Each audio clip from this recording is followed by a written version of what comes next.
இருந்து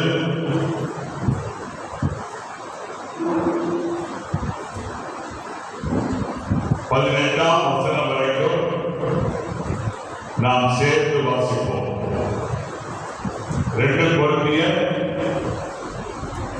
2 பேதுரு 3ஆம் அதிகாரம் 14ஆம் வசனத்திலிருந்து 18ஆம் வசனம் வரைக்கும் நாம் அனைவரும் சேர்ந்து வாசிப்போம். ஆகையால் பிரியமானவர்களே, இவைகள் வர காத்திருக்கிற நீங்கள் கரையற்றவர்களும் பிழையில்லாதவர்களுமாய் சமாதானத்தோடு அவர் சந்நிதியில் காணப்படும்படி ஜாக்கிரதையாயிருங்கள். மேலும் நம்முடைய கர்த்தரின் நீடிய பொறுமையை ரட்சிப்பு என்று எண்ணுங்கள். நமக்கு பிரியமான சகோதரனாகிய பவுலும் தனக்கு அருளப்பட்ட ஞானத்தினால இப்படியே உங்களுக்கு எழுதியிருக்கிறார். எல்லா நிருபங்களிலும் இவைகளை குறித்து பேசியிருக்கிறார். அவர் சொன்னவைகளில் சில காரியங்கள் அறிகிறதற்கு அரிதாயிருக்கிறது. கல்லாதவர்களும் உறுதி இல்லாதவர்களும் மற்ற வேத வாக்கியங்களை புரட்டுகிறது போல தங்களுக்கு கேடு வரத்தக்கதாக இவைகளையும் புரட்டுகிறார்கள். ஆதலால் பிரியமானவர்களே, இவைகளை முன்னமே நீங்கள் அறிந்திருக்கிறபடியால் அக்கிரமக்காரருடைய வஞ்சகத்திலே நீங்கள் இழுப்புண்டு உங்களை உறுதியிலிருந்து விலகி விழுந்து போகாதபடிக்கு எச்சரிக்கையாய் இருந்து நம்முடைய கர்த்தரும் இரட்சகருமாகிய இயேசு கிறிஸ்துவின் கிருபையிலும் அவரை அறிகிற அறிவிலும் வளருங்கள். அவருக்கு இப்பொழுதும் என்றென்றைக்கும் மகிமை உண்டாவதாக. ஆமென். உட்காருங்கள். பிறந்த நாளை கொண்டாடினவர்கள் யாராவது இருந்தால் எழுதினீர்கள். திருமண நாளை நினைவு கொண்டவர்கள் யாராவது இருந்தால் எழுதினீர்கள்.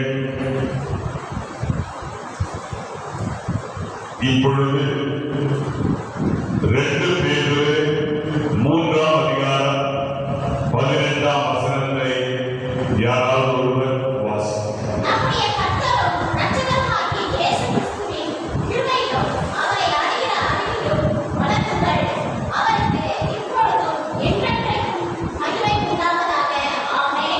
நம்முடைய கர்த்தரும் இரட்சகருமாகிய இயேசு கிறிஸ்துவின் கிருபையிலும் அவரை அறிகிற அறிவிலும் வளருங்கள்.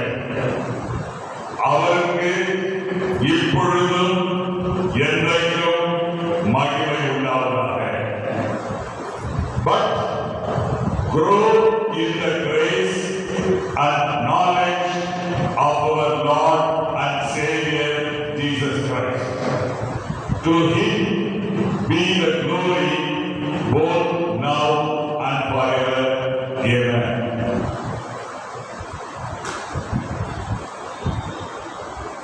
கர்த்தருக்குள் அருமையானவர்களே, இன்றைய தேவனுடைய செய்தியின் தலைப்பு வளருங்கள். வளருங்கள்.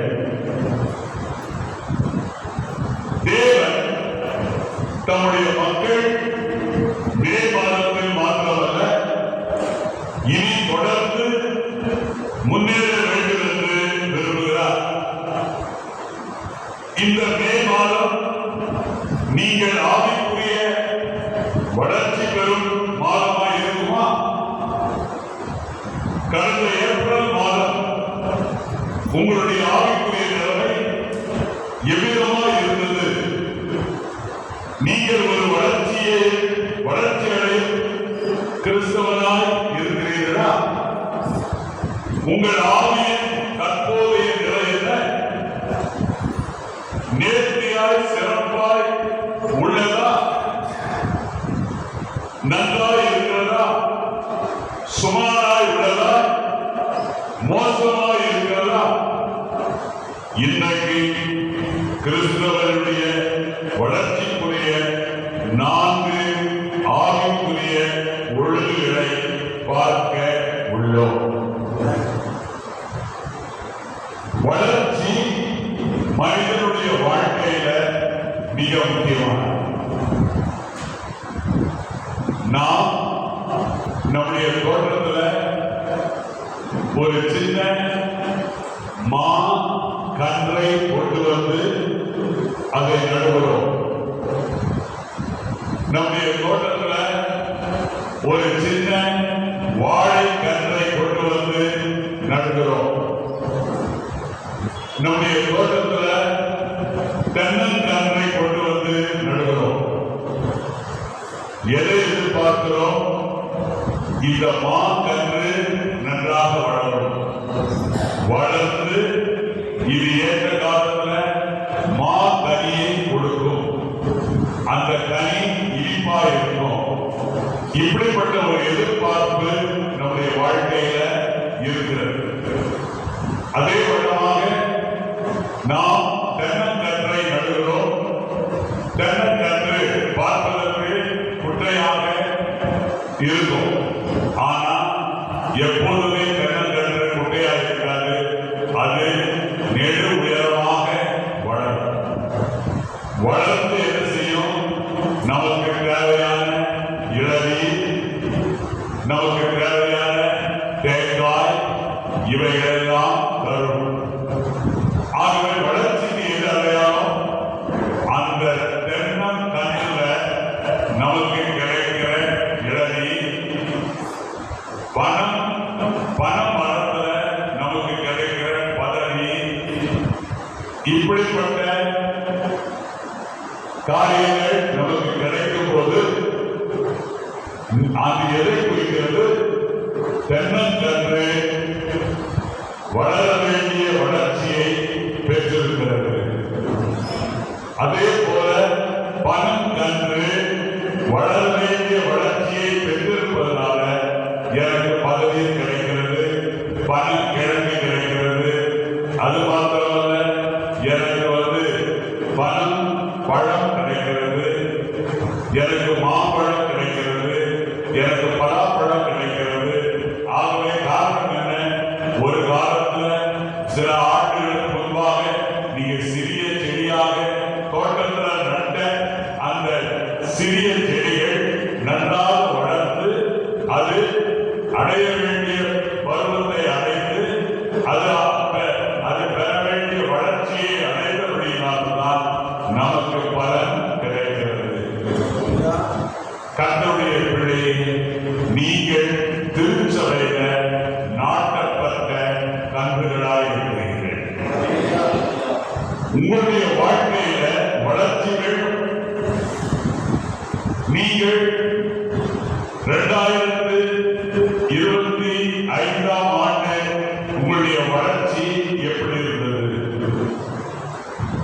வளர்ச்சிக்குரிய அச்சடையாளங்கள் உங்களுடைய வாழ்க்கையில உண்டா? நீ சரீரத்தில் வளர்ந்திருக்கிறாய். சென்ற ஆண்டு இருந்ததை காட்டிலும் ஒரு அரை உயரமா வளர்ந்திருக்கிறீர்கள். சரீரம் கொஞ்சம் பெருசாய், வயிறும் கொஞ்சம் பெருசாய், கை காலெல்லாம் நீளமாயிடுச்சு. ஆனால் கர்த்தருடைய பிள்ளையே, உன்னுடைய வாழ்க்கையில ஆவிக்குரிய வளர்ச்சி உண்டா? ஆவிக்குரிய வளர்ச்சிக்கு என்ன தேவை? இன்றைக்கு நாம் 4 காரியங்களை பார்க்கிறோம்.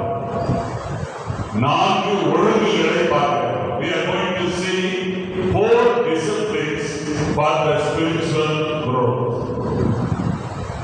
இன்றைக்கு நாம் ஆவிக்குரிய வளர்ச்சிக்கு 4 அத்தியாவசியமான ஒழுங்குகளை பார்க்கிறோம். கர்த்தருக்குள் அருமையானவர்களே, நம்முடைய பரிசுத்த வேதாகமத்தை நாம் பார்க்கிறோம். எபிரேயர் 13:8 வாசிக்கிறோம். இயேசு கிறிஸ்து நேற்றும் இன்றும் என்றும் மாறாதவர். நம்முடைய தேவாதி தேவனை குறித்து வாசிக்கிறோம். தேவாதி தேவனை குறித்து பரிசுத்த வேதாகமத்தில் வாசிக்கும் பொழுது தேவன் மாற்றமற்றவர் என்று பரிசுத்த வேதாகமம் கூறுகிறது. நாம் ஆராதிக்கிற தேவன் எப்பொழுதும் நிலைத்தன்மை உடையவராய் இருக்கிறார். அதை குறித்த நிச்சயம் நமக்கு உண்டு. அவர் ஒரு கண்மலை, நம் தேவன் ஒரு கண்மலை. அவர் மாற்றமில்லாதவர், அவர் மாறாதவர். அவருடைய வல்லமையிலே, அவருடைய கொள்திறனிலே தேவன் வளருவது இல்லை, குறைந்து போவதும் இல்லை. அவர் நம்முடைய ஆழ்தன்மையிலே ஒருபோதும் மாறுவதே இல்லை. தேவன் வளருவதும் இல்லை, தேவன் மாறுவதும் இல்லை.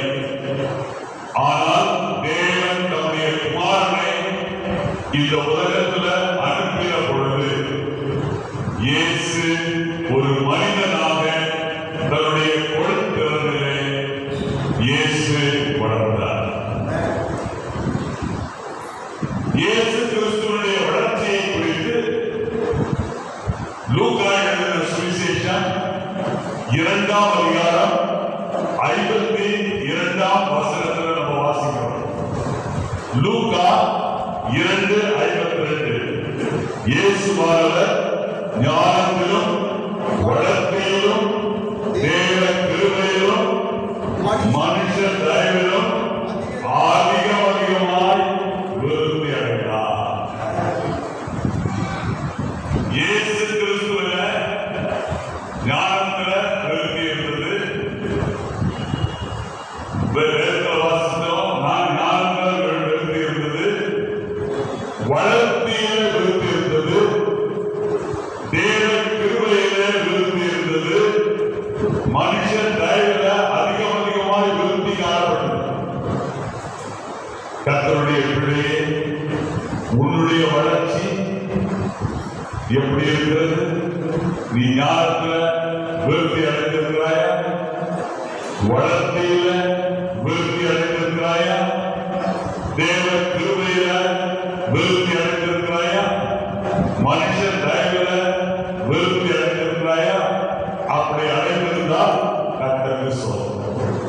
அல்லேலூயா, அல்லேலூயா. எபிரேயர் 5ஆம் அதிகாரம் 8-9 வாசித்து பாருங்கள். அவர் குமாரனாய் இருந்தும் பட்ட பாடுகளினாலே கீழ்ப்படிதலை கற்றுக்கொண்டு தாம் பூரண ஆரம்பித்து நமக்கு கீழ்ப்படுகிற யாவரும் நித்திய ரட்சிப்பை அடைவதற்கு காரணராகி இயேசுவை போல அப்படின்னு நம்ம பார்ப்போம். அல்லேலூயா. கர்த்தருடைய அருமையானவர்களே, வளர்ச்சிக்கு நாம் பார்க்க வேண்டிய நபர் யார்? ஆண்டவராகிய இயேசு. இயேசுவை போல நீங்க வளர்ச்சி அடைந்திருக்கிறீங்களா? நம்முடைய ஆண்டவராகிய இயேசு கிறிஸ்துவினுடைய வாழ்க்கையை நாம் கவனத்தில் கொள்ளும் பொழுது தேவனுடைய எதிர்பார்ப்பு இயேசு கிறிஸ்து தொடர்ந்தேர்ச்சியாக வளர்ந்து கொண்டே இருந்தார். எப்பொழுது அவர் கடவுளாக மனிதனாக இருக்கும் பொழுது ஆவிக்குரிய வளர்ச்சி இயேசு கிறிஸ்துவிலே தொடர்ந்தேர்ச்சியாக காணப்பட்டது. அல்லேலூயா. நம்முடைய இன்றைய பிரசங்கத்தை நீங்கள் கேட்கும்போது நம்முடைய உள்ளத்தில் இருக்க வேண்டிய எண்ணம் என்ன? நம்முடைய உள்ளத்தில் இருக்க வேண்டிய வாஞ்சை என்ன? நம்முடைய உள்ளத்தில் இருக்க வேண்டிய விருப்பம் என்ன? நான் ஆவிக்குரிய ஜீவியத்தில் வளர வேண்டும். அல்லேலூயா, அல்லேலூயா, ஆமென். சபை வளர்ப்போம். சபை வளர்ந்திருக்கிறா, சபையில ஆயிரக்கணக்கான மக்கள் வரலாம், சபையுடைய கட்டணங்கள் பெரிதாய் மாறியிருக்கலாம். ஆனால் சபைக்கு வருகிற 1000 பேருக்குள்ள நல்ல ஒரு ஆவிக்குரிய வளர்ச்சி இருக்கிறதா என்பதை நாம் பார்க்க வேண்டும். அல்லேலூயா. கட்டணங்கள் பெரிதாகலாம், சபைகளை குறித்து அதிகமாக மனிதர்கள் பேசலாம். ஆனால் வளர்ச்சி என்பது சபைக்கு வருகிற ஒவ்வொரு தனிப்பட்ட விசுவாசிக்குள்ளே காணப்பட வேண்டிய ஒன்று. அல்லேலூயா, அல்லேலூயா, ஆமென், ஆமென். இன்றைக்கு இந்த ஆலயத்தில் தேவனுடைய பிரசன்னத்தில் உட்கார்ந்து இருக்கிற நீங்கள் செய்ய வேண்டிய காரியம் என்ன? செய்ய வேண்டிய காரியம் ஆழ்ந்து ஆராய்ந்த முயற்சி இல்லாமல் நாம் வளர மாட்டோம். ஆழ்ந்த ஆராய்ந்த முயற்சி இல்லாமல் நாம் வளர மாட்டோம். வளர்ச்சி என்பது என்ன? பெருக்கத்தின் செயல்முறை. வளர்ச்சி என்பது என்ன? பெருக்கத்தின் செயல்முறை. இதுதான் வளர்ச்சி. ஆவிக்குரிய வளர்ச்சி என்பது என்ன? எபிரேயர் 6ஆம் அதிகாரம் 1ஆம் வசனத்தை வாசித்து பாருங்கள். ஆகையால் கிறிஸ்துவை பற்றி சொல்லிய மூல உபதேச வசனங்களை நாம் விட்டு செத்த கிரியைகளுக்கு நீங்களாகும் மனம் திரும்புதல், தேவன் பேர் வைக்கும் விசுவாசம், ஸ்நானங்கள் கழித்த உபதேசம், கைகளை வைக்குதல், மரித்தோரை உயிர்த்தெழுதல், நித்திய நியாயத்தின் பிற என்பவைகளாகிய அஸ்திவாரத்தை மறுபடியும் போடாமல் பூரணராகும்படி கடந்து போடுகிறாங்க. அல்லேலூயா, ஆமென். ஆவிக்குரிய வளர்ச்சி என்பது என்ன? நான் சிறுகவும் கிறிஸ்து நம் வாழ்வில் மிகவும் அதிகமாக வெளிப்பட வேண்டும். நான் சிறுக வேண்டும், கிறிஸ்து என் வாழ்வில் மிகவும் அதிகமாக வெளிப்பட வேண்டும். இதுதான் வளர்ச்சி. உன்னுடைய ஜென்ம சுபாவம் மறைய வேண்டும், உன்னுடைய கோப சுபாவம் மறைய வேண்டும், உன்னுடைய பொறாமை என்கிற ஆமை, அந்த ஆமை உன்னை விட்டு விலக வேண்டும். அல்லேலூயா, ஆமென். நீ சிறுக வேண்டும். யோவான் 3ஆம் அதிகாரம் 30ஆம் வசனத்தில் நம்ம பார்க்கிறோம். அவர் பெருகவும் நான் சிறுகவும் வேண்டும் என்று யோவான் விரும்புகிறார். கர்த்தருடைய பிள்ளையே, இன்றைக்கு நீ ஆவிக்குரிய விதத்துல வளர. கர்த்தர் உன்னை நல்ல நிலத்துல விதைத்திருக்கிறார். நல்ல நிலத்துல விதைக்கப்பட்ட நீ முளைவிட்டு வேர் விட்டு பூமியில ஊன்றி நீ நாளுக்கு நாள் வளர வேண்டும். ஆவிக்குரிய வளர்ச்சி காணப்பட வேண்டும். உன்னுடைய மீசை பெரிதாகிவிட்டது, உன்னுடைய காது யானை காதை போல பெரிதாகிவிட்டது. ஆனால் ஆவிக்குரிய ஜீவியத்துல நீ எப்படி வளர்ந்திருக்கிறாய்? கர்த்தருக்குள் அன்பினாலே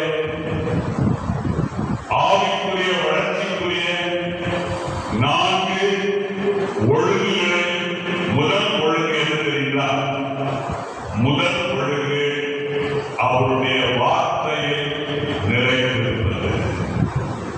அல்லேலூயா, அல்லேலூயா. நீங்கள் என்னிலும் என் வார்த்தைகள் உங்களிலும் நிலைத்திருந்தால், நீங்கள் என்னிலும் என் வார்த்தைகள் உங்களிலும் நிலைத்திருந்தால், நீங்கள் கேட்டுக் கொள்வது எதுவோ அது உங்களுக்கு செய்யப்படும். இந்த வார்த்தையுடைய அர்த்தம் என்ன தெரியுங்களா? இந்த வார்த்தையுடைய அர்த்தம் என்ன?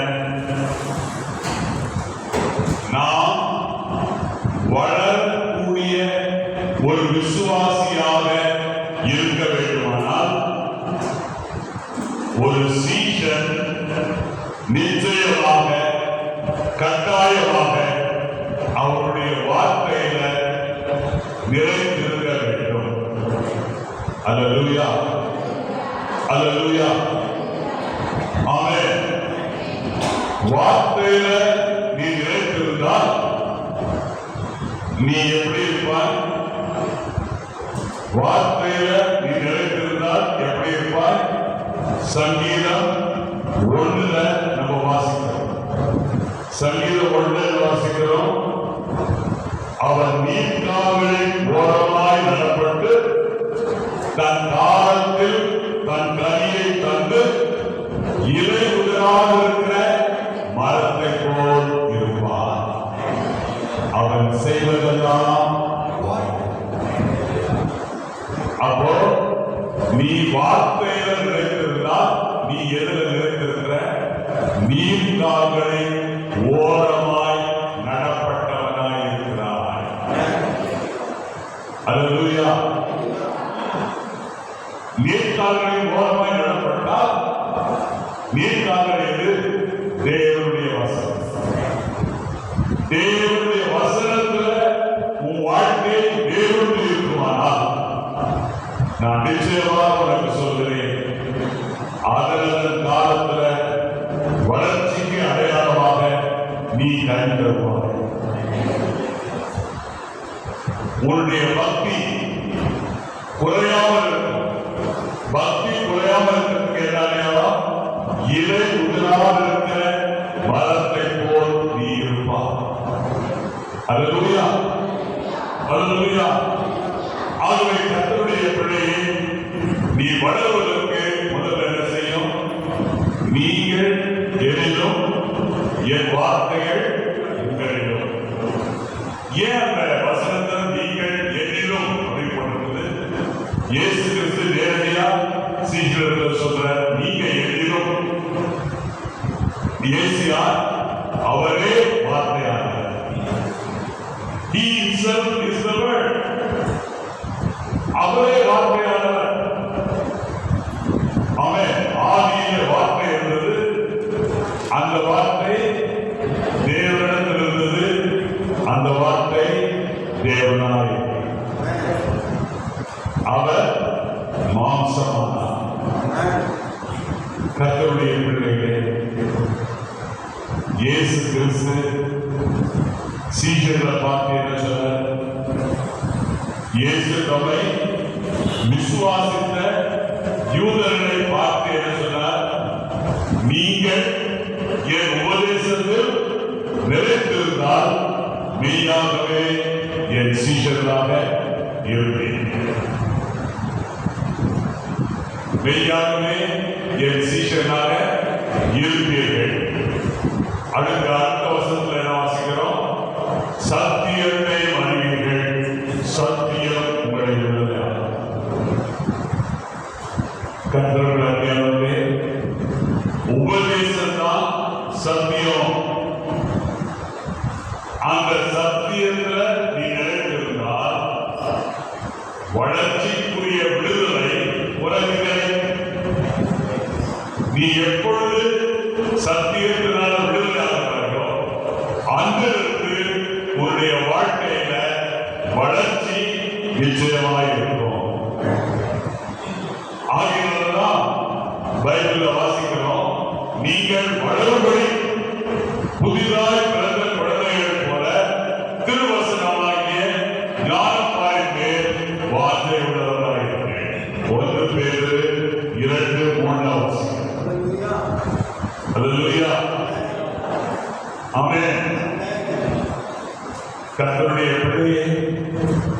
தினந்தோறும் நீ தேவனுடைய வசனத்தை வாசிக்கிறாய், தினந்தோறும் தேவனுடைய வசனத்தை படிக்கிறாயா, தேவ வசனத்தை மனப்பாடம் செய்கிறாயா? நம்முடைய வாழ்வில் தேவ வசனத்தை அபியாசப்படுத்துவதனால நமக்கு என்ன கிடைக்குது?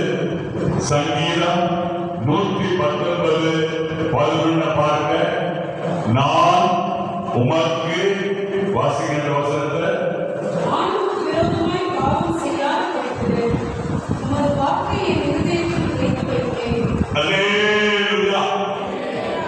பாருங்க, நான் உமக்கு விரோதமா பாவம் செய்யாதபடிக்கு உமது வாக்கை என் இருதயத்தில் வைத்திருக்கிறேன். இது பாருங்க, நீங்க புரிந்து கொள்ள வேண்டிய காரியம், பாவம் உங்களுடைய வளர்ச்சியை தடுக்கும். அப்போ நீங்க என்ன செய்யணும்? இருதயத்துல எதை வைக்கணும்? வார்த்தையை வைக்கணும். வார்த்தையை வைக்கும் போது என்ன செய்யும்? எப்பொழுதெல்லாம் உனக்கு சோதனை வந்து அந்த சோதனையானது பாவத்துக்கு நேராக உன்னை இழுக்கும் பொழுது இந்த வார்த்தையில் இருக்கிற அந்த ஜீவன், ஆவியாயும் ஜீவனாய் இருக்கிறியா, இந்த வார்த்தையில் இருக்கிற ஜீவன் உனக்கு என்ன செய்யும்? உனக்கு வார்னிங் சிக்னல் கொடுக்கும், உன்னை எச்சரிக்கும். மகனே, ஜாக்கிரதையாயிரு, பாவம் உனக்கு சமீபமாக இருக்குது, பாவத்தை விட்டு விலகி போ. ஆமென், அல்லேலூயா. ஆகவே கர்த்தருக்குள் அன்பியவர்களே, நீங்கள் எதிலும் என் வார்த்தைகள் உங்களில் நிலைத்திருந்தால் நீங்கள் கேட்டுக்கொள்வது எதுவோ அது உங்களுக்கு செய்யப்படும். ஆமென், ஆமென். நீங்க என்ன கேட்டீங்க? நான் கனி தரும் திராட்சை செடியாக மாற வேண்டும். அப்படின்னா என்ன அர்த்தம்? உங்களுக்குள்ள என்ன வார்த்தை இருக்குது? தகப்பனே, ஆண்டவராகிய இயேசு கிறிஸ்துவின் மூலமா நான் உங்களிடத்தில் கேட்கிறேன், எனக்கு தேவை வளர்ச்சிக்குரிய அடையாளம், வளர்ச்சிக்குரிய அத்தாட்சிகள். என்ன அத்தாட்சி? அன்பு, சந்தோஷம், சமாதானம், நீதிய பொறுமை, சாந்தம், தயவு, இச்சையடக்கம், இப்படிப்பட்ட ஆவிக்குரிய கனிகளை நான் கொடுக்க வேண்டும். கொடுப்பதனால் என் பிதா மகிமைப்படுவார், நானும் இயேசு கிறிஸ்துவுக்கு சீஷனாயிருப்பேன். அல்லேலூயா. அடுத்தபடியாக நம்ம பார்க்கிறோம், ஆவிக்குரிய வளர்ச்சி உங்களுக்கு வேணுமா? வேணும்னா இன்னொரு முக்கியமான காரியம் என்ன? யோவான் 15:7 வாசிங்க. யோவான் 15:7. நீங்கள் என்னிலும் என் வார்த்தைகள் உங்களிலும் நிலைத்திருந்தால் நீங்கள் கேட்டுக்கொள்வது எதுவோ அது உங்களுக்கு செய்யப்படும். அல்லேலூயா. சரி, கர்த்தருக்குள் அன்பியவர்களே, ஆவிக்குரிய வளர்ச்சி உங்களுக்கு வேணும்னா நீங்க என்ன பண்ணணும்? கேட்கணும். ஆவிக்குரிய வளர்ச்சி வேணும்னா நீங்க என்ன பண்ணணும்? கேட்கணும். யார் இடத்துல கேட்பது? பிதாவின் இடத்துல. யார் இடத்துல கேட்பது? ஏன் பிதாவின் இடத்துல கேட்கிறோம்? யாக்கோபு 1:17 என்ன வாசிக்கிறோம்? நன்மையான எந்த ஈவும் பூரணமான எந்த வரமும் பரத்திலிருந்து உண்டாகி ஜோதியின் பிதாவினிடத்திலிருந்து இறங்கி வருவது. அல்லேலூயா. அப்போ கேட்கணும். நாம் கேட்டுக்கொள்வது எதுவோ அந்த வசனத்தில் வாசிக்கிறோம், நீங்கள் கேட்டுக்கொள்வது எதுவோ அது உங்களுக்கு செய்யப்படும். ஏன் தெரியுமா? அவர்தான் திராட்சை தோட்டக்காரர். திராட்சை தோட்டக்காரர். திராட்சை செடி எது? இயேசு கிறிஸ்து. திராட்சை கொடி எது? கொடிதான் நீங்க. கொடி. அவன் கொடி என்ன பண்ணுது? திராட்சை செடியோடு எழுந்திருக்குது. திராட்சை தோட்டக்காரன் கேக்குது. என்ன கேக்குது? நான் கனி கொடுக்கணும். அதை கேட்கும் பொழுது என்ன நடக்கும்? நம்ம கேட்டுக் கொள்வது எதுவோ அது உங்களுக்கு செய்யப்படும். அல்லேலூயா, அல்லேலூயா, ஆமென். அப்போ வளரும் கிறிஸ்தவன் என்ன செய்யும்? வளரும் கிறிஸ்தவன் ஜெபிக்கிற வாழ்க்கை முறையை கடைபிடிக்கும். வளரும் கிறிஸ்தவன் ஜெபிக்கிற வாழ்க்கை முறையை கடைபிடிக்கணும். தேவனிடத்தில் சேருகிறவன் அவர் உண்டென்றும் அவர் தம்மை தேடுகிறவர்களுக்கு பலன் அளிக்கிறவர் என்றும் விசுவாசிக்க வேண்டும். விசுவாசம் இல்லாமல் தேவனுக்கு பிரியமாயிருப்பது. ஆகையினால விசுவாசத்தை துவக்குகிறவரும் முடிக்கிறவருமாயிருக்கிற இயேசு கிறிஸ்துவுக்குள்ள நீ இருக்கிற. நீ இருந்து கொண்டு என்ன பண்ற? நீ எதுல இருக்கிற? விசுவாசத்தோடு இருக்கிற.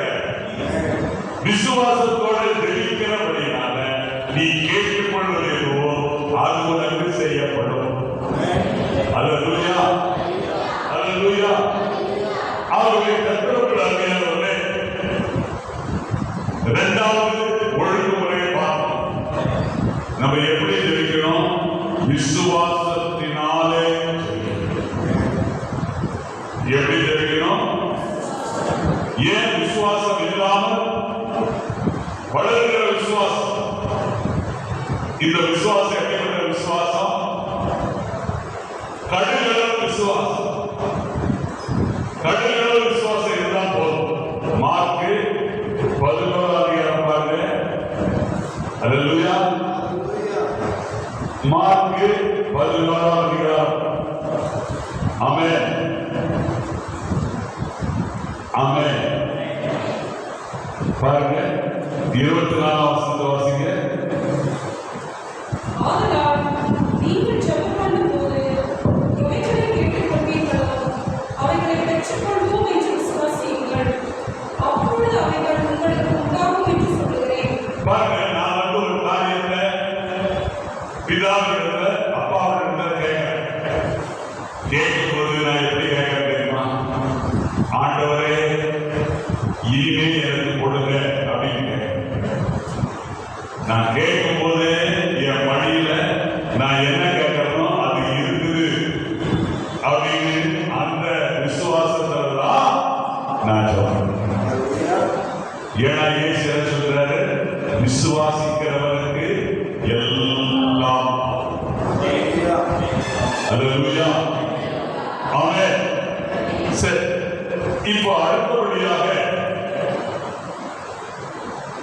நம்ம என்ன செய்யணும்? வளரணும். நீங்க என்ன செய்யணும்? வளரணும். கொஞ்சம் வாய்ப்பு சொல்லுங்க. நீங்க என்ன செய்யணும்? எதுல வளரணும்? சரீரத்துல. சரீரத்துல தான் வளர்ந்துருக்கீங்க. உங்க பார்த்தாவே பயமா.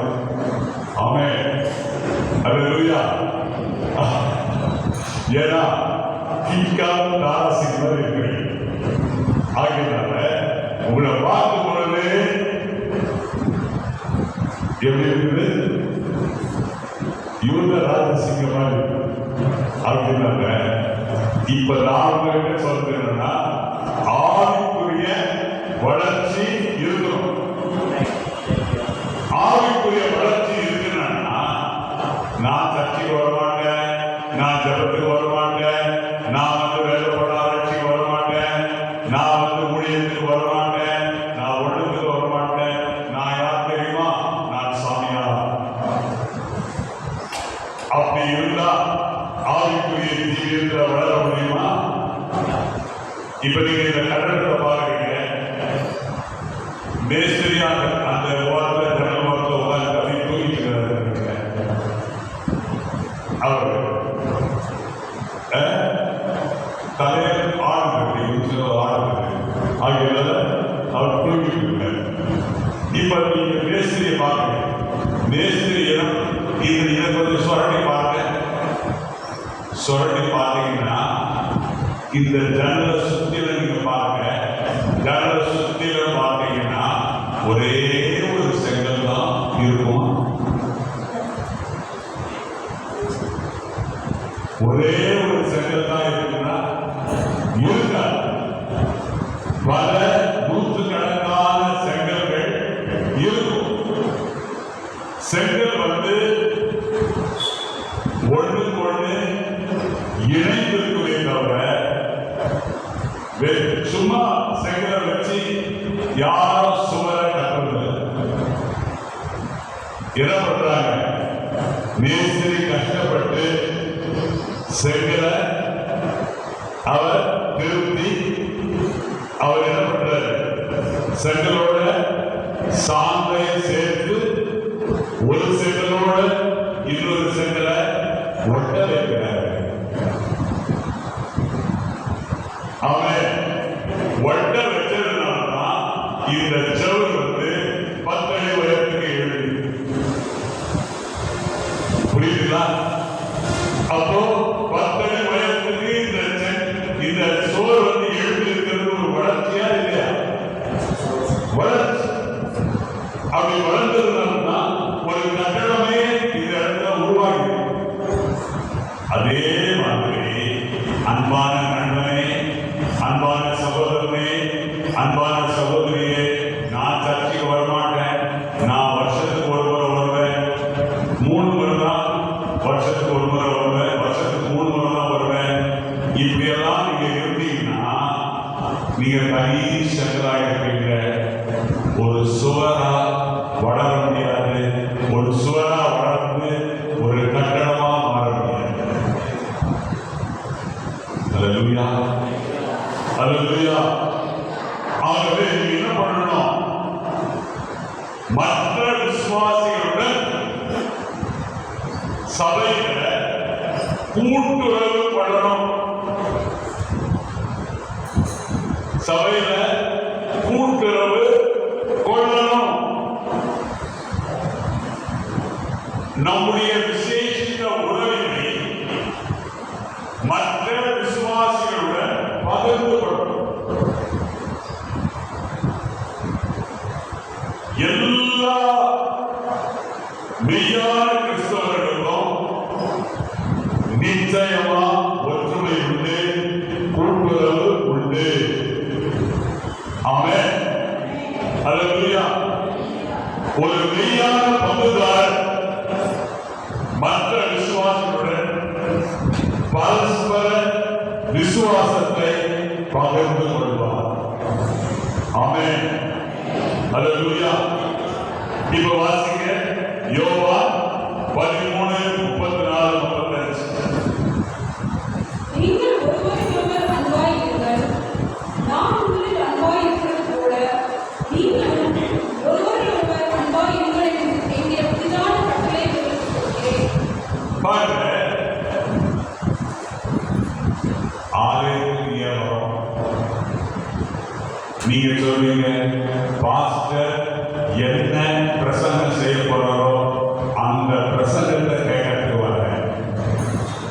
சில பேர் சொல்றீங்க, பாஸ்டர் நான் ஆவியோடும் உண்மையோடும் தேவனை ஆராதிப்பதற்காக ஆலயத்துக்கு வருகிறேன் அப்படின்னு நீங்க சொல்றீங்க.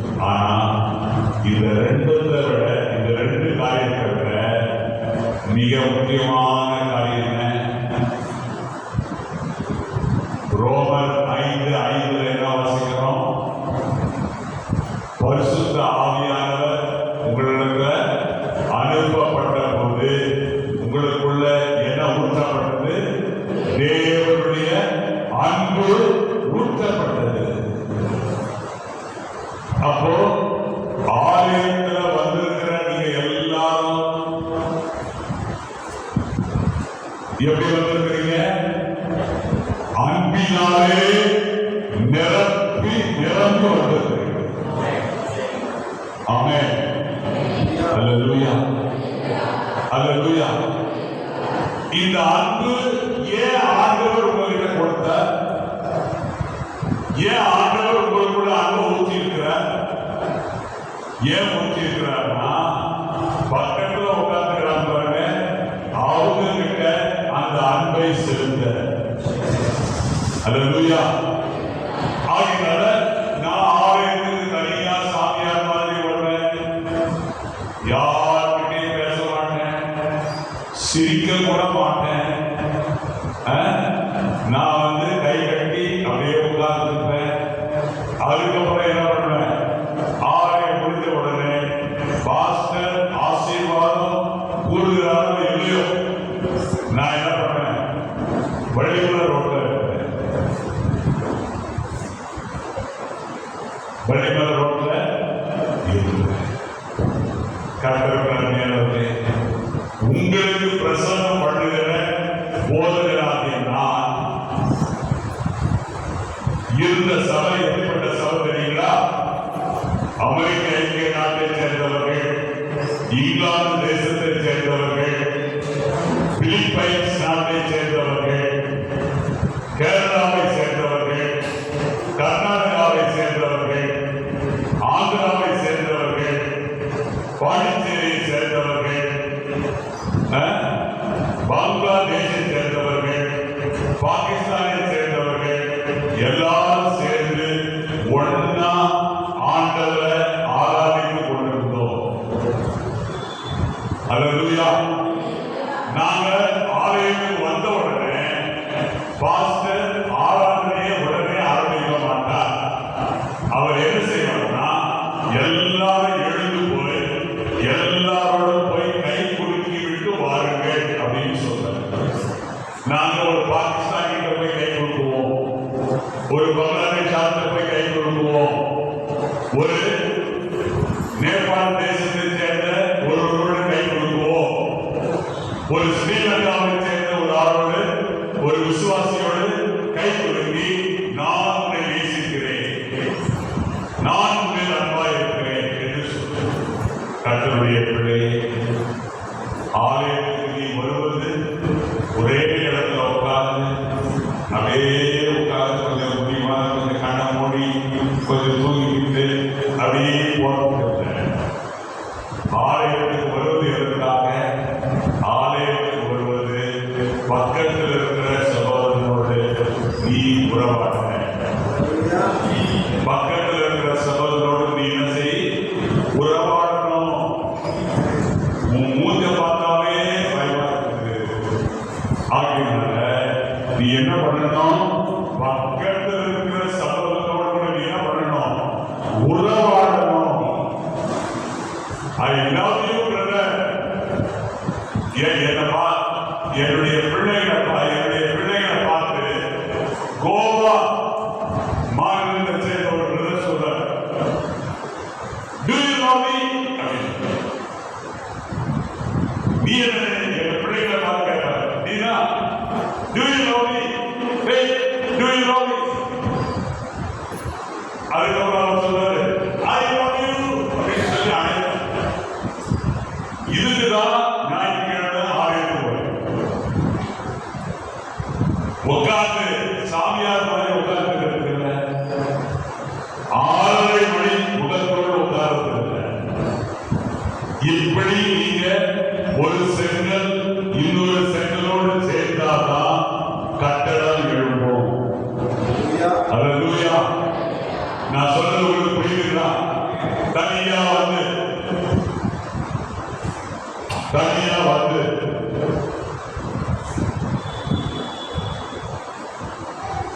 அப்படி பார்க்க நான் அப்படிப்பட்ட சபையிலிருந்து வரலை. அதுக்காக நான் சொல்றேன், நீங்க ஒரே இடத்தை சேர்ந்தவங்க, காட்பாடியை சேர்ந்தவங்க, வேலூரை சேர்ந்தவங்க, உங்களோட இங்க ஒரு செங்கலோடு இன்னொரு செங்கல் இணைக்க முடியலன்னா என்ன போகுது?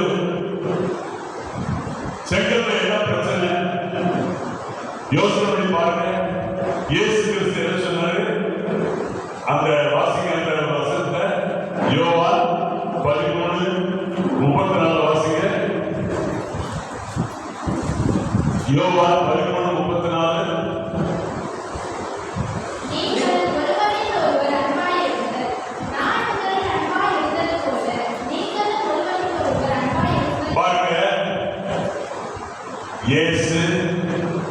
முந்திரி கொட்டையா இருக்கிற பேரிலிருந்து பேரு இயேசுவை கேள்வி கேட்கக்கூடிய ஆள். புரியுதுங்களா?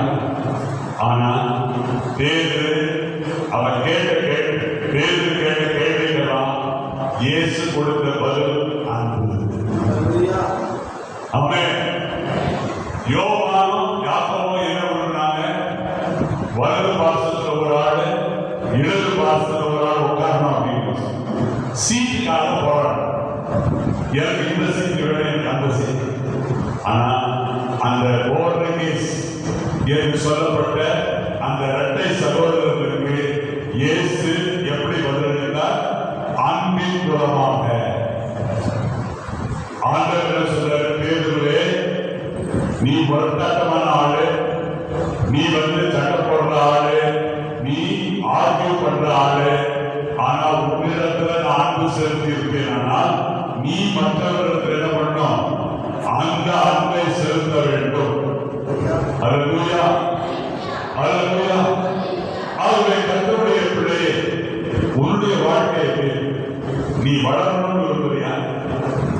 தனி செங்கலாக விரும்புறியா? பாஸ்டர், உங்க பிரசங்கம் போதும், என்னை தனியா விட்டுருங்க, நான் தனி செங்கலாகவே இருக்க விரும்புறேன். ஏதோ ஒரு மூலையில கிடக்கிறேன், அப்படியே விட்டுருங்க அப்படின்னு சொன்னீங்கன்னா, இன்றைக்கு நம்ம 3 காரியங்களை பார்த்தோம். என்ன காரியங்களை பார்த்தோம்? அல்லேலூயா. அவருடைய வார்த்தையில நிலைத்திருந்தா நமக்கு எது கிடைக்கும்? வளர்ச்சி. 2வது என்ன பார்த்தோம்? விசுவாசத்துல ஜெபித்தா நம்ம வளரும்.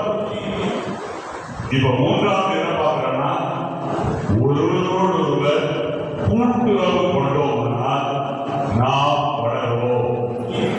இப்ப வாசிங்க, ஒரே ஒரு வசனம் வாசனம் முடிச்சிடலாம். யோவான் 13:35 வாசிங்க. நீங்கள் ஒருவரில் ஒருவர் உள்ளவராயிருந்தால் அதனால் நீங்கள் என்னுடைய சீஷர்கள் என்று எல்லோரும் அறிந்து கொள்வீர்கள் என்றார். ஆமென். இப்ப பாருங்க, நான் வேலை செய்யற இடத்துல, நான் குவைட்ல வேலை செய்யறேன். குவைட்ல வேலை செய்யும் பொழுது அந்த நாட்டை சேர்ந்தவங்களா இருந்தாலும் சரி, எகிப்து நாட்டை சேர்ந்தவங்களா இருந்தாலும் சரி, ஆண்களை கட்டி பிடிச்சி வலது கருத்துல ஒரு முத்தம், இடது கருத்துல ஒரு முத்தம் மாத்தி மாத்தி கொடுப்பாங்க. இவங்க வலது கருத்தை கொடுத்த உடனே இடது கருத்து இடது கருத்துல முத்தம் கொடுப்பாங்க. முச்சுக்கு கொடுத்ததே. அவன் இப்படி முத்தம் கொடுக்கிற ஆட்கள் என்ன பண்ணுவாங்க தெரியுங்களா? அந்த 2 பேர் ஒருத்தர் முத்தம் கொடுத்துருக்காங்க இல்லையா, கட்டி பிடிச்சு. எப்பொழுதும் ஒரு சமயம் இல்லை, ஒரு நாளைக்கு 10 முறை கூட முத்தம் கொடுக்கும். அதே மாதிரி எகிப்து தேசத்தை சேர்ந்தவங்களும் அதே மாதிரிதான் ஒருத்தர் கட்டி பிடிச்சு முத்தம் கொடுப்பாங்க. ஆனா நான் பக்கத்தில் நின்று பார்க்கும்போது ஒரு ஆள் போயிடுவோம், முத்தம் கொடுத்து ஒரு ஆள் போயிடுவான். போகும்போது அரபியில சொல்லுவான், அதா ஹமார் ரோ அப்படின்னு. என்னன்னா அந்த கழுத போது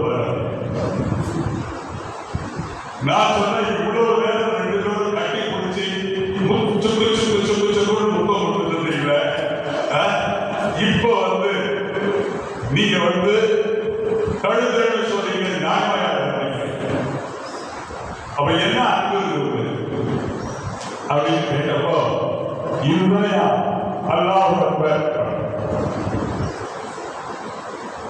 அப்படின்னு சொல்லுவாங்க.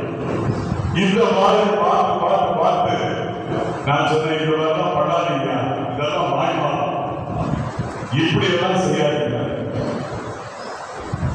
இப்போ இந்த வசனத்துல என்ன வாசிக்கிறேன்னா, நீங்கள் ஒருவரை ஒருவர் அன்புள்ளவர்களா இருக்கணும். ரேடியன் சபை சபையில் இருக்கிறவங்க எல்லாரும் எல்லாருக்கும் கை கொடுக்கணும். எல்லாரையும் பார்த்து சொல்றேன், நான் உன்னை நேசிக்கிறேன், நான் உன்னை நண்பா இருக்கிறேன் அப்படின்னு சொன்னீங்கன்னா நீ பழக்கப்பட. அல்லேலூயா. அன்பா இருக்கிறேன்னு சொல்லும் பொழுது என்ன நடக்குது? ரெண்டு பேரும் கூட்டுறவுக்குள்ள வரீங்க. கூட்டுறவுக்குள்ள வந்தா நீங்க ரெண்டு பேரும் இணைக்கப்பட்ட செங்கல்களாய் மாறி இருக்கிறீர்கள். சீக்கிரத்தில் இந்த செங்கல் கட்டடமாய் உருவெடுக்கும். அல்லேலூயா. ஆயிரக்கணக்கான மக்களுக்கு பிரயோஜனமுள்ள பாத்திரமாக நீங்கள் மாறுவீர்கள். நம்ம ஜெபிக்கலாமா?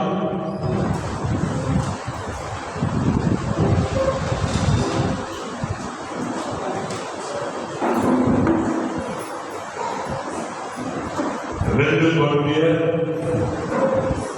2 பேதுரு 3ஆம் அதிகாரம்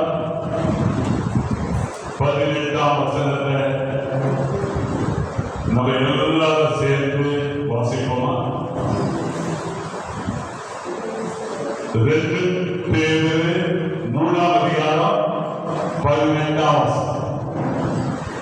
நம்முடைய கர்த்தரும் இரட்சகருமாகிய இயேசு கிறிஸ்துவின் கிருபையிலும் அவரை அறிகிற அறிவிலும் வளருங்கள். அவருக்கு இப்பொழுதும் என்றென்றைக்கும் மகிமை உண்டாவதாக. ஆமென். அல்லேலூயா. இப்பொழுது நாம்